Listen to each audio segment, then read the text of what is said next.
Greetings and merry meet. Do you have an important message, book, or cause that you want to share with the world so that they hear about it and it can be meaningful in their life or work?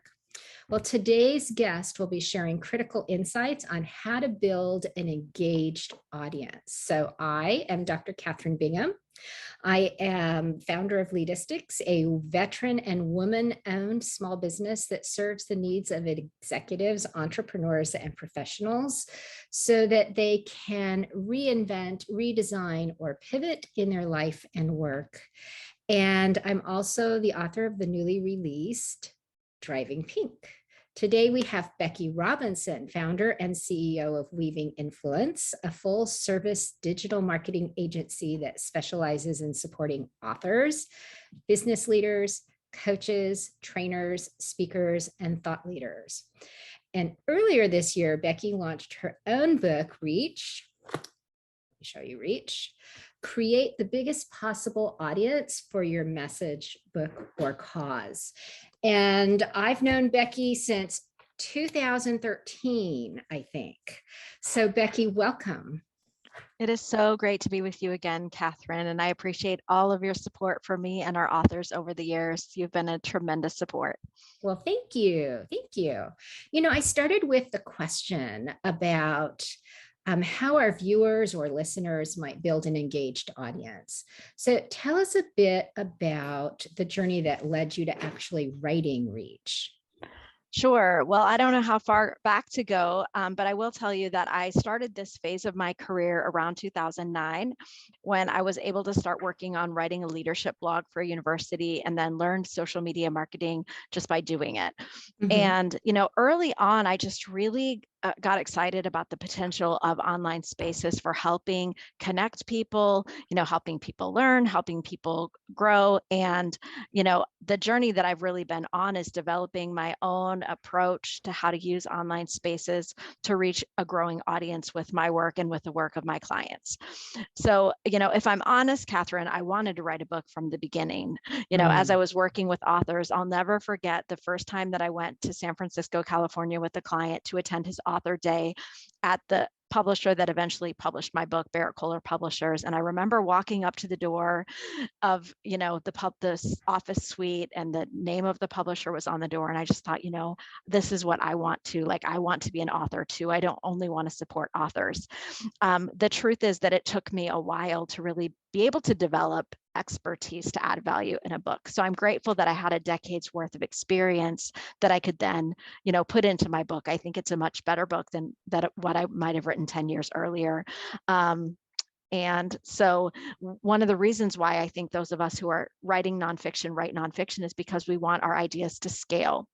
Mm-hmm. And so for me, part of wanting to bring the book to market would be to share the ideas that I'm sharing regularly with my clients, but with a much larger audience so that others might benefit from the insights and stories and approaches that I created. That's awesome. You know, I love books that give us the little icons to point out information. And you call them the 4 commitments, which are value, consistency, longevity, and generosity. Can you tell us a little bit about what each of these are and how they help us in extending our audience and engaging with them? I sure would. I'd love to talk about that, Kathryn. So the first thing I want to do, though, is to define reach, because, you know, we might think that reach is really just only about an expanding audience. But in the book, I really talk about the fact that if we want to grow an audience, you know, that's only really half of the equation. To me, true reach is not only about growing an audience, but it's also about having lasting impact.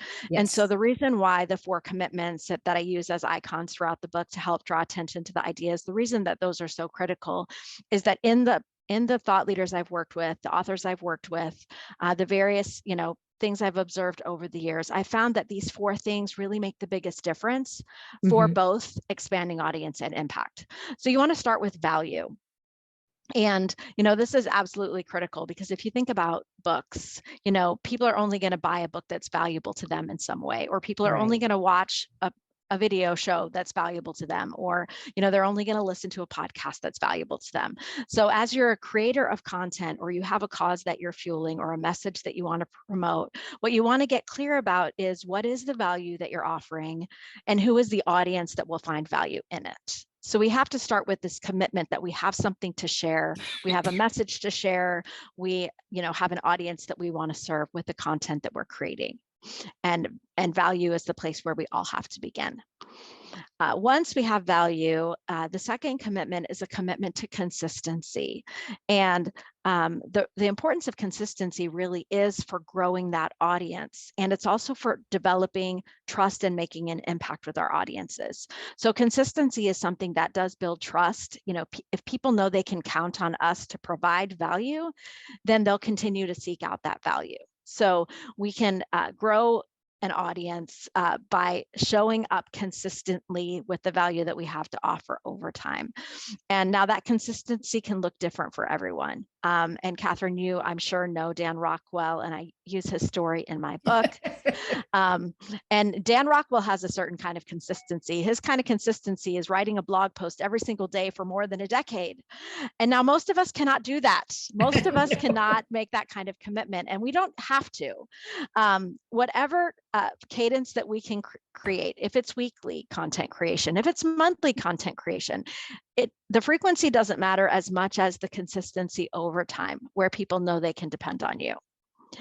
And to that consistency, what we want to do is add longevity. And I recently had the chance to read some of Dorie Clark's book, The Long Game. I'm not finished with the book yet, but this book, The Long Game, is such a great companion to my book, because I certainly talk about the importance of showing up over a long period of time in my book.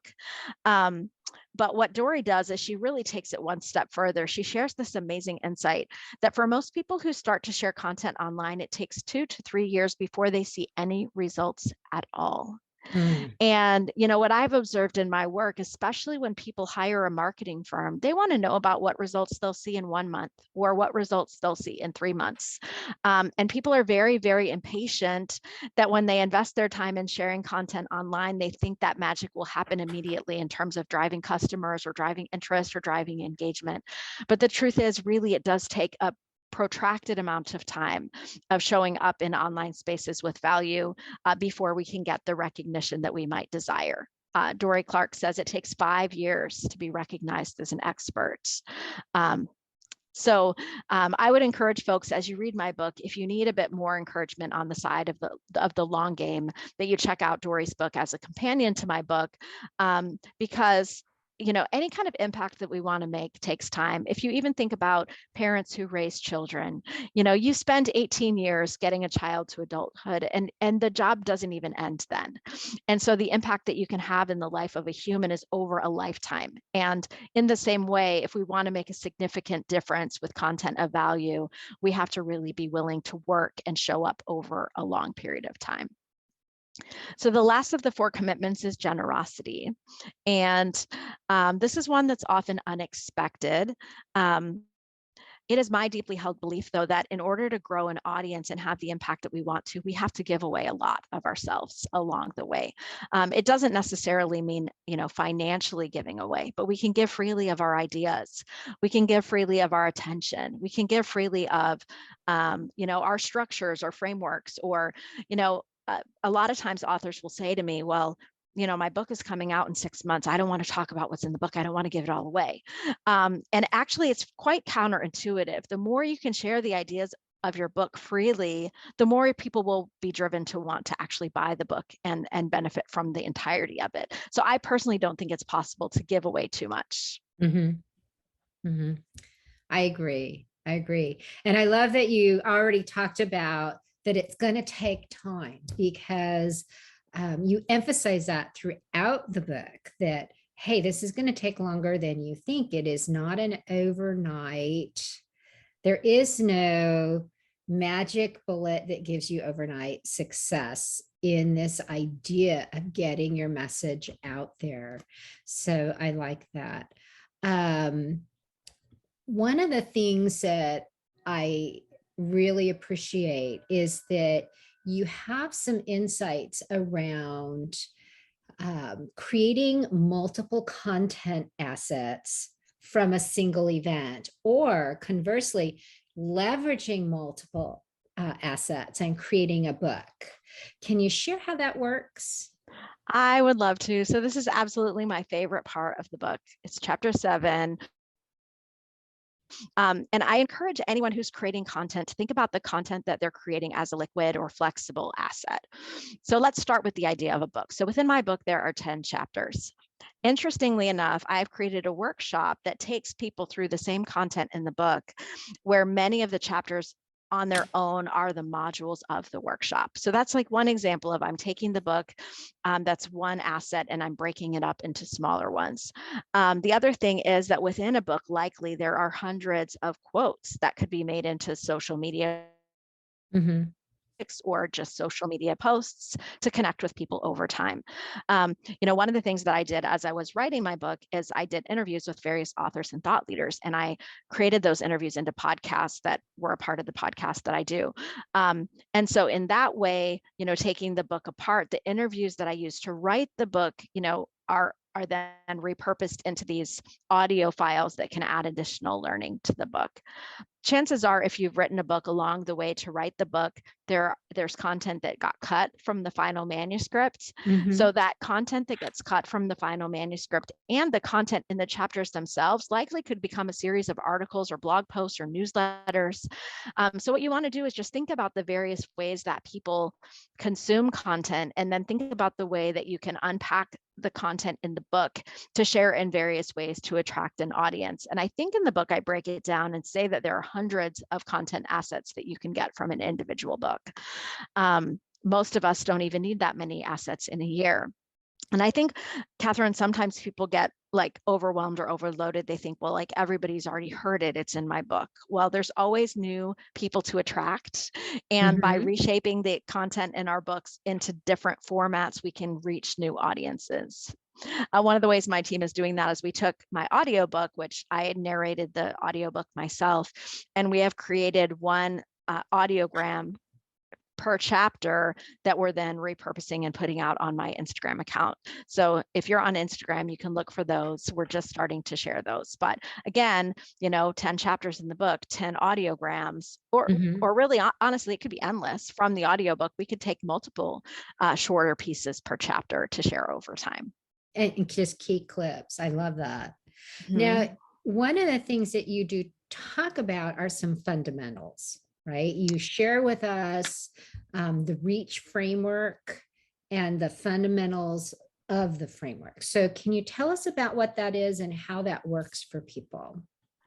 I would be glad to, Kathryn. So when you think about building an online presence, whether you already have an online presence or you're starting from scratch, it's really important to keep in mind, what you own and control and how you can use that to expand your audience. So if you take a look at the REACH framework, which is in the book, what you'll notice is at the very center of the REACH framework is your own website. Mm-hmm. That is the place that you own and control.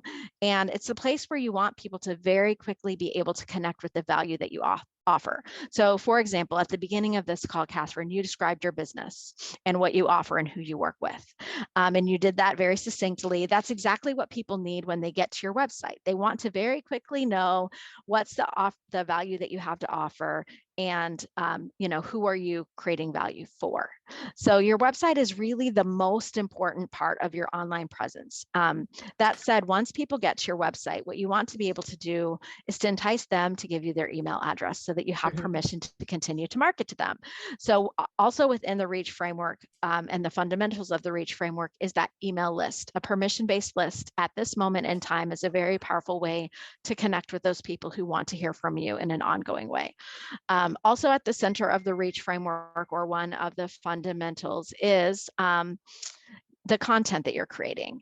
So content is the vehicle for the value that we want to share with others. And so it's really important that all the content that you're creating, of course, you're going to put out video on YouTube, or, you're going to have content on your social media channels, but you want to make sure that the core content that you're creating is easily found on your website, since it's the place that you own and control.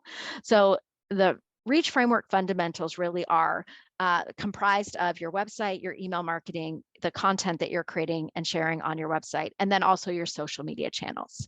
In most cases, to build a credible online presence, you need all 4 of those to be working well for you.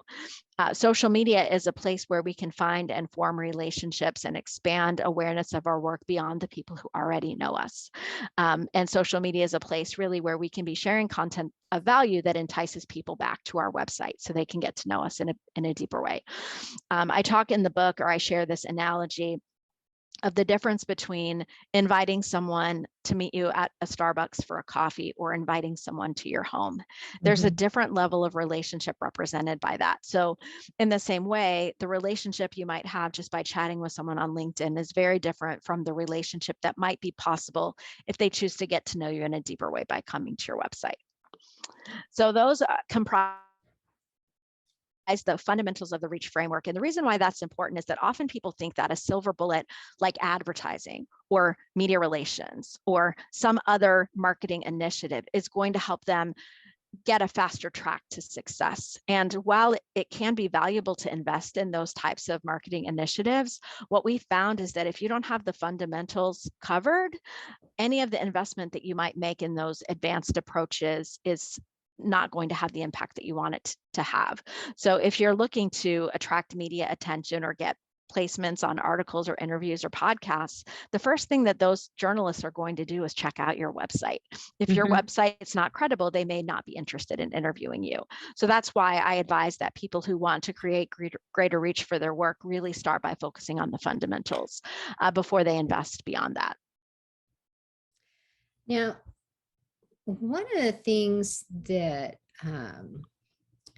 you talk about with books specifically is that authors need to invest the same, if not more, love and passion into the marketing as they did into the creation and birthing of this book that they have.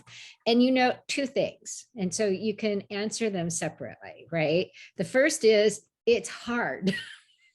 It's hard to do that part. And it may even be hard for them to get the book out in the first place because we have so many things going on.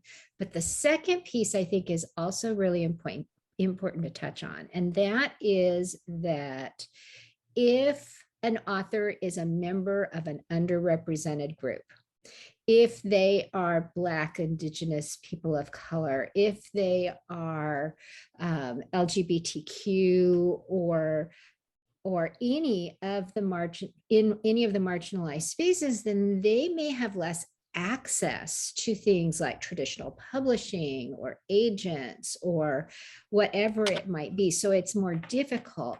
So number one, how do we persist through it's hard? And number 2, how do individuals who face the barriers and us who may not have as many barriers enable this book creation to go farther? So there isn't really an easy answer to any of it, Kathryn. I know, but it's a good discussion, right? Yes. And I wanted to give voice to it in my book, even though it felt like something really huge to tackle. You know, I think that because it is hard for anyone, we can get this mindset that we don't have privilege, you know, because we're in a mainstream group. And in the book, one of the things I try to say is that it's important for those of us who have privilege to recognize that. Like, you know, I know that the reason why I have a traditionally published book is because I had a network of relationships, you know, that introduced me into, you know, the right kind of places so that I could establish the credibility to get the publishing contract.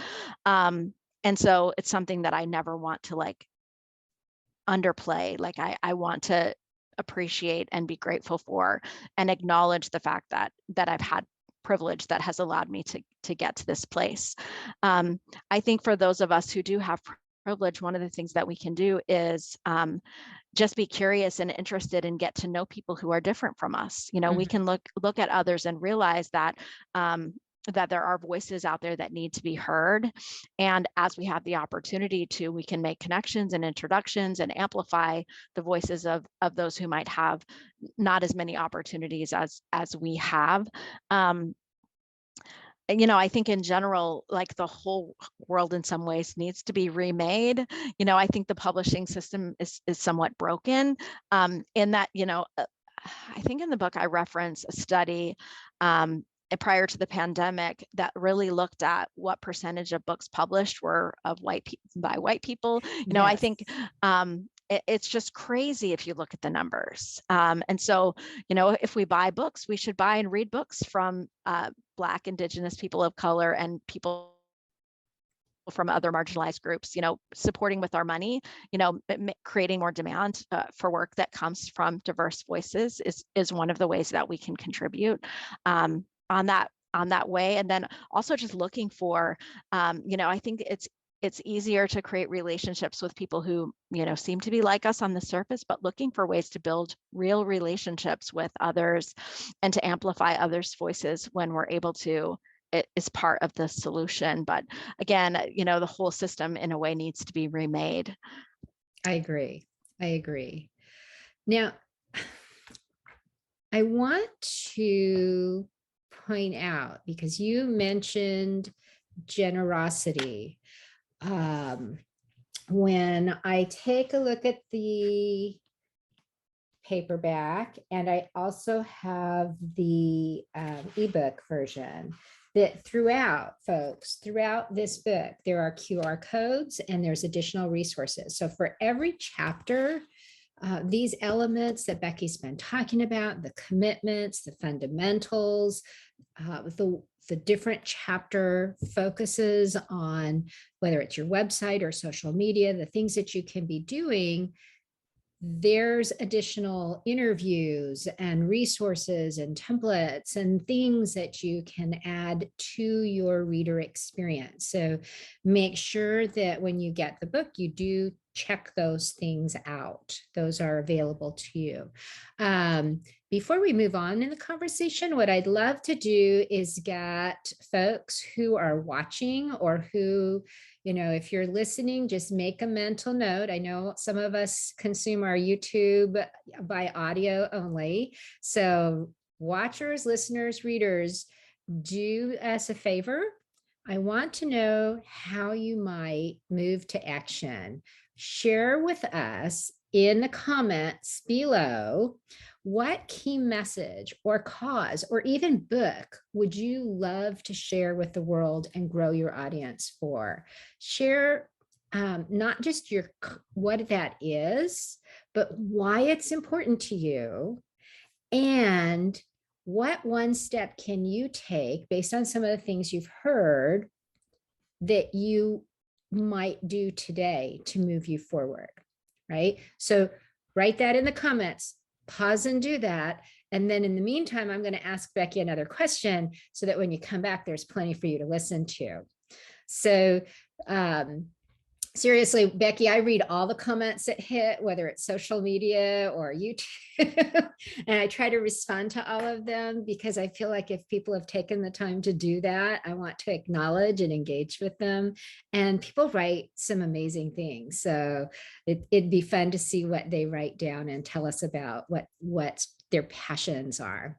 So meantime, why don't you share one thing that if people read your bios, looked at your social media profiles, they're just not going to find out about you? What's one thing that they'd never learn by looking in those places?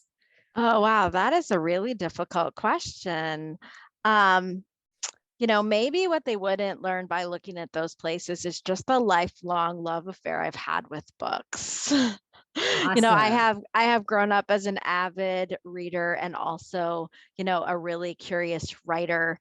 Not long ago, I had the chance to go to a West Virginia writers conference and was presenting some ideas from my book. And that was really significant for me because in my junior high years, I lived in West Virginia. I went to a writer's camp in junior high and early high school called Camp Saga, where they brought in like real published authors. And as kids, we had a chance to workshop our, poetry and fiction and creative nonfiction pieces with these authors. So, for anyone who aspires to writing a book or dreams of writing a book, of course it's possible. And I think quite often it is fueled by kind of that lifelong love of reading books and writing, that eventually gets us to that point of finally following through to bring our own book to the world.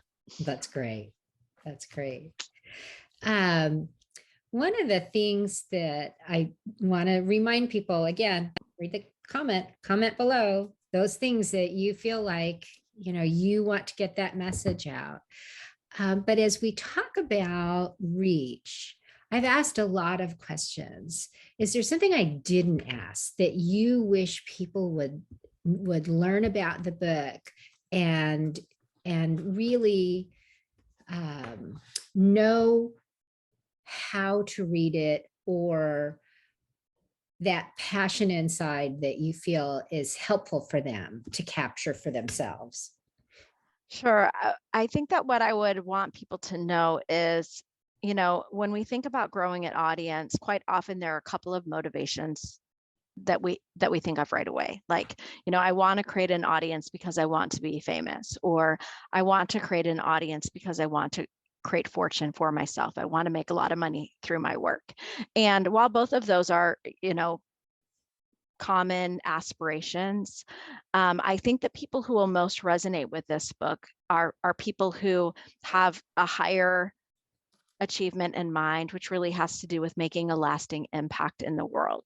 Mm-hmm. And so while along the way to making a lasting impact, you may, create financial resources for yourself, or you may become famous, what the book is really about, and who the book is really for, are those people who really are drawn to a legacy type of life, where they're creating something lasting, ideas and impact that, may touch people you never had the opportunity to meet. And what I'm most compelled by as it relates to creating reach is really thinking about, what is the unique value that I can bring to the world? Mm-hmm. And part of it is really almost like a mandate. Because I have value to offer, I want to offer it to as many people as I can. And I think where we get trapped, or where the 4 commitments seem too difficult, is when we can't really keep that bigger picture vision of the world we want to create in mind. In my book, I tell the story of a guy named David Cooperrider, and David Cooperrider is a consultant and author. And do you know him, Kathryn? I actually am certified as an appreciative inquiry facilitator and coach. Amazing. Okay, yeah. So you can appreciate this story, and I'm sure you read it in the book as well. But one of the things that I was really intrigued by when I got to know about David Cooperrider and his work is, how does an idea that started as part of a doctoral dissertation literally reach around the world and change the way that people work? And it was in some of my conversations with David that the 4 commitments really started to take shape in my mind. And I want to share with your listeners or watchers the interesting way that David Cooperrider applied this commitment of generosity. So David said that early on in his journey, one of his mentors said, you've got the tiger by the tail. This idea of appreciative inquiry is going to change the world. And normally the instinct when you have a world-changing idea is to keep it to yourself. So a lot of times what people are doing, they want to trademark their idea. And, that's all fine and good. I have some trademarks that I've chosen to invest in. But what David decided to do is to do the opposite. And rather than trademark his ideas, he made the ability to copy and implement the ideas of appreciative inquiry free for anyone. And so as a result, his ideas have literally, been in nearly every organization worldwide, in all different types of organizations, in the government, in religious organizations. And this approach of looking at what's working instead of looking at deficits has, literally been everywhere. And the whole reason that it did is because David made the idea to set his work free to be used by others. And so I'm very inspired by that, of thinking about, in what way can I give away the best of what I have, and in doing so, ensure that my ideas last. I love that. And I think, another person who's doing something very similar is Marshall Goldsmith. I mean, Marshall has really been totally free with his learning, his mentoring, his coaching. If you, obviously he has books and he sells the books, and yay, verily, that's a resource. But he has also done so much for the coaching community to help shape the next generation of individuals who can have an impact on somebody's life. So I really believe that is it's not just an opportunity for us, but it's an opportunity for humanity, right? We have the ability to give back to the world. I use the phrase, I'm on this mission because I want people to change their life, change their work, change the world. Because if you do that, it's that ripple effect, the one little pebble, and it just concentrically expands. So I love that. A great example of Marshall. Yeah, yeah. So do you have any final thoughts before we close out? Well, I wonder if I can take a moment to share a story. Sure. And so if you've read the book, Kathryn, you have likely read the story of the 500 trees, but I want to share the story Yes. in case it's something that will be memorable to your listeners and watchers. So I happen to be sitting at my desk at home in the state of Michigan, and I live on a 5-acre property that my husband and I purchased about 6 years ago. And our home was actually built in the early 1990s. And at the time the home was built, it was really in a farm fields, and there weren't very many trees. You could see the main road. The reason I know this is because I've seen an aerial view of the property, and if you happen to access the course resources that are connected to my book, you can see pictures of the property when the home was originally built and the home now. But the 500 trees is significant because when the folks who built this house bought it, they wanted to create a peaceful retreat. They had a vision for a future that was not yet realized, and what they hope to do is to plant some trees and to build privacy on their property. And so that's what they did. They bought 500 seedlings because their budget wouldn't allow for larger trees, and they painstakingly over time planted and cultivated these trees, so that about 30 years later, when my husband and I bought the property, we are completely surrounded by trees. We have all the privacy and peace that you might expect. If I were to walk outside right now with my computer, I could show you a view, and you would see that the long-term view that the folks who bought the house and planted the trees had was for this peaceful retreat. Mm-hmm. And when we choose to show up in the world to offer value, we are choosing to be like people who would plant 500 trees and wait for them to grow.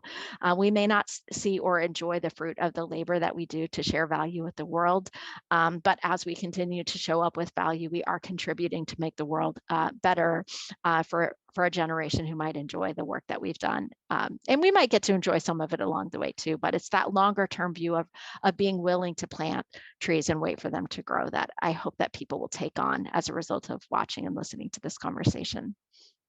Thank you. That's awesome. So, first of all, I want to thank you for your time. And I want to thank everyone who's taken the time to listen to the conversation with Becky and I today. Please subscribe to the channel, right? So that you know when the next conversation hits the feed, as well as share so that you can grow your leadership and live for today, not someday. Put the things in your life that are important to you in your life today. Find a way to start. Reach is available right now. You can get it on Amazon or check with your favorite retailer. Here's a visual of the book so that you can make sure. But if you just even Google Reach and Becky Robinson, it'll pop right up for you. We will put the link in the description. Here's a few ways that you can reach out and connect with Becky.